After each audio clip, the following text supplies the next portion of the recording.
What are the KPIs that a product manager generally refers to for decision-making process? Right. So the first would be obviously, so whenever a product manager actually builds a product, they already have their goals and their success criterias, right? The success metrics in place. So now, what are those really depends on the product.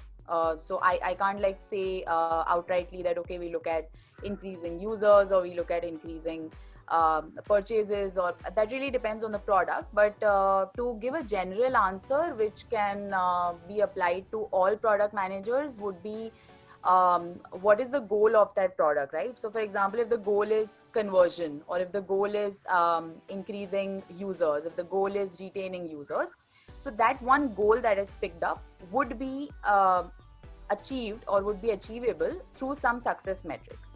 So let's say there's a website where the more people visit, so the more visitors that come every day, the more are the chances of them actually clicking on your products, and then the more are the chances of them actually buying those products or subscribing to those products or consuming content, whatever is your website, right? So one KPI would be that whatever product you have, what is the adoption, right? So adoption is important in any product, or adoption or usage, if it's a physical product, usage or purchases, right? So that would be one.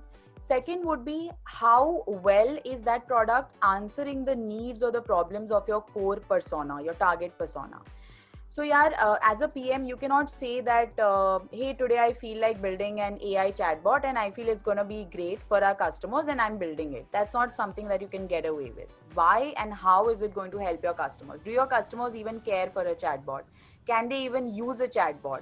Do they even have an infrastructure for a chatbot, right? So is their age group, can their age group even understand how to use a chatbot? So there are many things which your target persona will give you.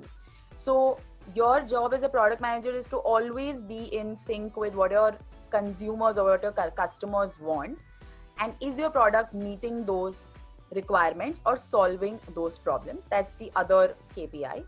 And the third KPI is that, is your product actually bringing any impact to the business? Because you are not running your own company and doing things for your own self, right? Most probably you're working for a company, and you're working towards a goal. It could be revenue, it could be market share, it could be brand reputation, anything of that sort. It could be culmination of all of those three.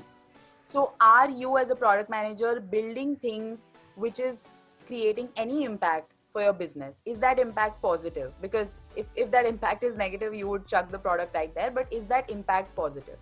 So yeah, those would be the three key things that a product manager should keep in mind. Obviously, the real KPIs would depend, as I said, on the product and the company.